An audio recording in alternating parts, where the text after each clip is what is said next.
नमस्ते my beautiful ladies, कैसी हैं आप सब। मैं आशा करती हूँ कि आप सब बहुत अच्छी होंगी, मस्त होंगी और खुश होंगी।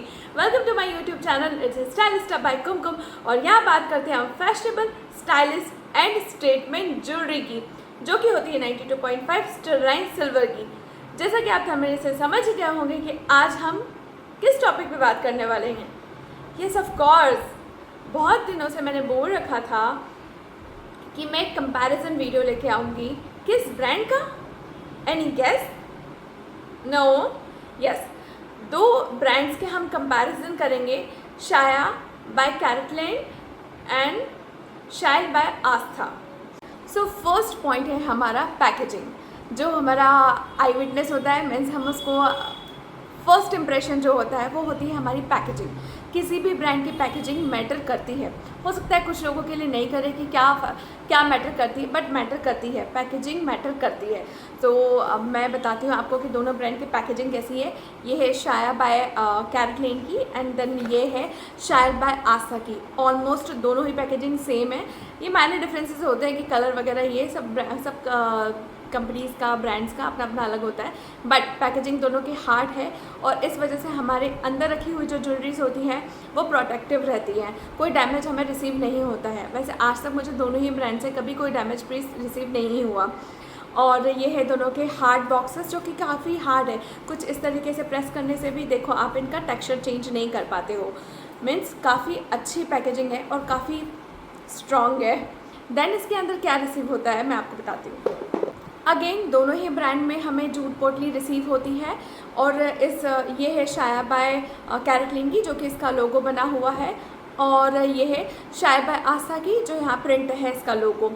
अगेन मैं बोलना चाहूँगी कि दोनों में ही जूट पोटली होती है, दोनों ही जूट मटेरियल की है और बहुत ही फाइन क्वालिटी है और बहुत ही अच्छी क्वालिटी है, तो ये भी सिमिलर ही है। देन बारी आती है इसके अंदर की कि हमारी ज्वेलरी रख के किस में आती है। ये शायल बाय आस्था की ज्वेलरी इस तरीके के ग्लू लॉक में आती है और ये शाया बाय कैरेटलैंड की ज्वेलरी है जो इस तरीके के जिप लॉक में आती है। इसका प्लस पॉइंट ये होता है कि इसमें एंटी टार्निशिंग पेपर भी आता है, जो कि आपकी ज्वेलरी को टार्निशिंग से होने से रोकता है और ये हमेशा चलता है। और ये जो ग्लू लॉक होता है ये थोड़े ही दिन में बेकार डस्टबिन में डालने लायक हो जाता है, तो ये मुझे थोड़ा सा माइनस लगा था पॉइंट। अदरवाइज़ दोनों की पैकेजिंग अगर मैं बताऊं तो सिमिलर ही है और कोई बहुत ज़्यादा ऐसा कुछ डिफरेंस समझ में नहीं आता है अगर आप जिप लॉक और ग्लू लॉक को छोड़ दें तो। नाउ बात करते हैं कि क्या हम पैकेजिंग के बेसिस पे ज्वेलरी को खरीद सकते हैं? नहीं। अब मैं आपको बताती हूँ कि कौन सा ब्रांड कैसा है। जैसे कि आप सभी जानते हैं कि शाया बाय कैरेटलैंड जो है वो एक टाटा प्रोडक्ट है। इसके बहुत सारे आउटलेट्स आपको आपके शहरों में मिल जाएंगे और मेट्रोपॉलिटन सिटीज़ में तो ऑब्वियसली बहुत सारे शोरूम मिलेंगे और कुछ छोटी जो सिटीज़ हैं वहाँ पर भी आपको शाया के आउटलेट्स मिल ही जाएंगे। और कैरेटलैंड के शोरूम्स पर भी आपको शाया के कुछ सिलेक्टिव प्रोडक्ट्स भी मिल जाते हैं। और वहीं मैं शायल बाय आस्था की बात करूँ तो ये जयपुर बेस्ड एक ब्रांड है और ये आस्था मैम का खुद का ब्रांड है। मीन्स कि इंडिपेंडेंट ब्रांड है। इसकी कोई चेन नहीं मिलेगी आपको, ना ही इसके आउटलेट्स मिलेंगे। इसकी ज्वेलरी आपको इसके ऑथेंटिक जो वेबसाइट है वहाँ पर मिलेगी और बाकी जो ई-कॉमर्स वेबसाइट्स होती हैं वहाँ पर भी मिल जाएगी। अगेन मैं यहाँ पे कहना चाहूँगी कि शाया की ज्वेलरी इसके ऐप पे भी मिलती है, वेबसाइट पे भी मिलती है और आउटलेट्स पे भी मिलती है और दूसरे जो ई-कॉमर्स वेबसाइट्स होते हैं वहाँ पर भी मिलती है। तो ये रहा हमारा ब्रांड का डिस्क्रिप्शन। अब बात करते हैं ज्वेलरी कैसी होती है। दोनों ही ब्रांड 92.5 स्टरलाइन सिल्वर की ज्वेलरी बनाते हैं। दोनों ही ब्रांड्स में आपको ज्वेलरी जो मिलती है वो प्रीमियम मिल जाती हैं, ऑथेंटिक मिल जाती हैं। कुछ प्रोडक्ट्स में गोल्ड पॉलिश भी मिल जाती है।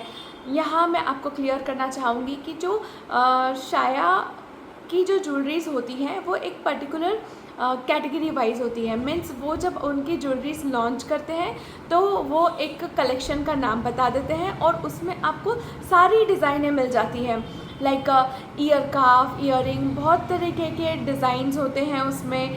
बैंगल्स होती हैं और ये हाथ फूल होता है। एक ही कलेक्शन, सपोज़ कि मैंने अभी रिसेंटली एक गुलदस्ता कलेक्शन चैनल पे अपलोड किया था, तो उसमें आपने देखा होगा कि आप जब उसके ऐप पर जाते हैं और गुलदस्ता कलेक्शन में जाते हैं तो आपको गुलदस्ता कलेक्शन में जितनी भी चीज़ें होती हैं वो सभी आपको एक ही जगह मिल जाती है। Hair accessories, bangle, earring, ear cuff, जितनी भी चीज़ें निकालता है वो, नेकलेसेस मिनिमल से लेके और जो ऑथेंटिक और स्टेटमेंट नेकलेसेस होते हैं वो भी, एक ही कलेक्शन की चीज़ें आपको एक ही जगह मिल जाती है। वहीं अगर हम शायर बाय आस्था की बात करें तो ये कलेक्शन वाइज ज्वेलरी रिलीज़ नहीं करते हैं। ऑफ कोर्स इनकी ज्वेलरी बहुत ही ऑक्सीडाइज होती है, स्टेटमेंट होती है, बट वो कुछ कलेक्शन से रिलेटेड चीज़ें रिलीज़ नहीं करते। अब मैं आपको बताती हूँ प्राइसिंग। शाया की जो प्रोडक्ट्स होते हैं वो मिड रेंज से लेके अफोर्डेबल रेंज तक जाते हैं और इसकी ज्वेलरी काफ़ी मिनिमलिस्टिक और बहुत सफिस्टिकेटेड होती है।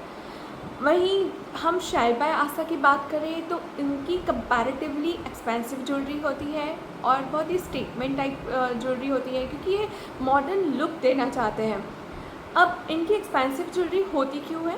बिकॉज ये ट्रेडिशनल मेथड्स को यूज़ करते हैं, लाइक ठप्पा, चिताई, रवा, कुछ इस तरीके के जो मेथड्स होती हैं ज्वेलरी को डिज़ाइन करने के लिए वो हैंडीक्राफ्टेड ही होती है और इसी वजह से हैंडीक्राफ्ट होने की वजह से इनकी प्राइस में थोड़ा सा डिफरेंस आपको समझ आएगा कि थोड़ी सी हाई प्राइस पे चल जाती है, बट ये बहुत ही सोफिस्टिकेटेड और स्टेटमेंट ज्वेलरी प्रोवाइड करता है।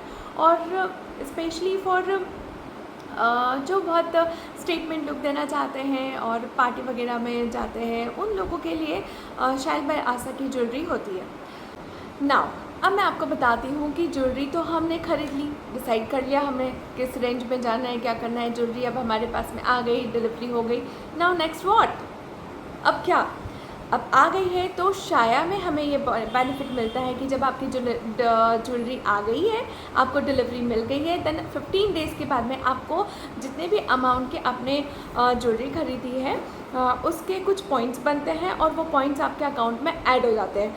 वो पॉइंट्स जो होते हैं वो बिल्कुल पैसे की तरह ही काम करते हैं। जब आप नेक्स्ट परचेसिंग करने जाते हैं तब वही पैसे जो रहते हैं ना, वो जो पॉइंट्स होते हैं आपके, वो पैसे में कन्वर्ट हो जाते हैं और काफ़ी अच्छा डिस्काउंट मिलता है आपको। और ये बहुत ही अच्छा लगता है, मुझे पर्सनली बहुत अच्छा लगता है ये वाली चीज़। और हाँ, कह सकते हैं आपकी ये जो पॉलिसी होती है ये एक्चुअली ट्रिगर करती है कि आप नेक्स्ट टाइम शॉपिंग करें एंड ऑल। खैर ये सबका अपना अपना होता है। वहीं मैं शायर बाय आस्था की बात करूँ तो यहाँ ऐसे कोई पॉइंट्स नहीं मिलते हैं, यहाँ कोई बहुत ज़्यादा हैवी डिस्काउंट भी नहीं मिलता है, बट शाया में काफ़ी डिस्काउंट मिल जाता है। फॉर एग्जांपल अभी 20% ऑफ चल रहा है, अभी थोड़े दिन पहले 30% ऑफ निकला था, अभी 20% ऑफ मिला है। और कभी कभी जैसे कोई फेस्टिवल टाइम आता है तो कुछ सिलेक्टिव प्रोडक्ट्स पे 50% भी ऑफ मिलता है, वो भी फ्लैट। और अभी तक मैंने नोटिस किया है कि शायर बाय आस्था में ऐसे आपको ऑफ़र्स नहीं मिलते हैं, अभी तक तो नहीं मिले हैं। और अब मैं बताती हूँ कि हम कंक्लूड कैसे करें, हम डिसाइड कैसे करें कि हमें किस ब्रांड में जाना है। फ्यू पॉइंट्स में मैं आपको बताती हूँ कि शायर की ज्वेलरी होती है वो मिनिमलिस्टिक होती है, मिनिमलिस्टिक, ट्रेंडी एंड फैशनेबल है। वहीं शायर की जो होती है वो स्टेटमेंट, सोफिस्टिकेटेड, थोड़ा सा हैवी रेंज में जाता है एंड ऑल। यहाँ पर मैं आपको एक और चीज़ बताना चाहूँगी कि जो शाया बाय कैरेटलिन की ज्वेलरी है वो आप किसी भी कैरेटलिन शोरूम पे जाकर आप उसे क्लीन भी करवा सकते हैं। वहाँ एक प्लस पॉइंट ये भी मिलता है कि आपके पास में दूसरी भी और कोई सिल्वर ज्वेलरी होगी वो क्लीन करके देते हैं, वो भी फ्री ऑफ कॉस्ट। मतलब मेरा ये पर्सनल एक्सपीरियंस है, कभी इन फ्यूचर चार्जेबल हो जाए तो मुझे नहीं पता, बट मुझे अभी उन्होंने free of cost he service provide की थी क्लीन करने की, वो मैंने करवाई भी थी। और यही मैं कहना चाहूँगी कि शायर बाय आस्था में मुझे ऐसा कुछ नहीं मिला है। अगेन मैं यहाँ बताना चाहूँगी क्योंकि इनके आउटलेट्स अवेलेबल नहीं हैं, ये ऑनलाइन सर्विस प्रोवाइडर है और ये इंडिपेंडेंट ब्रांड है, शायद इसीलिए भी ये सर्विस प्रोवाइड नहीं कर सकते होंगे, बट शाया करता है ना। अब हम डिसाइड कैसे करेंगे कि हमें किस तरीके की ज्वेलरी लेनी है और किस ब्रांड से लेनी है। देखो, दोनों ही जो ब्रांड्स हैं इनकी टारगेट ऑडियंस अलग अलग है। लाइक मैंने आपको बताया कि शाया बाय कैरेटलिन की टारगेट ऑडियंस जेन है और college going girls and all इस टाइप की है, पॉकेट फ्रेंडली ज्वेलरी प्रोवाइड करता है। वहीं शाया की जो ज्वेलरी है वो बहुत ही ट्रेडिशनल टाइप ज्वेलरी है, मॉडर्न लुक देने की कोशिश की है और काफ़ी हैवी टाइप की ज्वेलरीज मिलती है। तो अब ये डिपेंड करता है कि आपके लिए क्या सूटेबल है, आप किस ब्रांड की साइड जाना चाहते हैं। दोनों ही ब्रांड ऑथेंटिक है, स्टरलाइन से वो प्रोवाइड करते हैं, कोई डाउट नहीं है, कोई प्योरिटी पे डाउट नहीं है। दोनों ही ब्रांड बहुत अच्छे हैं। अब आपकी चॉइस मैटर करती है कि आप किस चॉइस में जाना चाहते हैं, आपकी क्या चॉइसेस है। तो यही मैं वीडियो को एंड करना चाहूँगी। और वीडियो इन्फॉर्मेटिव लगा हो तो प्लीज़ लाइक, सब्सक्राइब और शेयर करना ना भूलें। Thank you so much for watching my video. नमस्कार।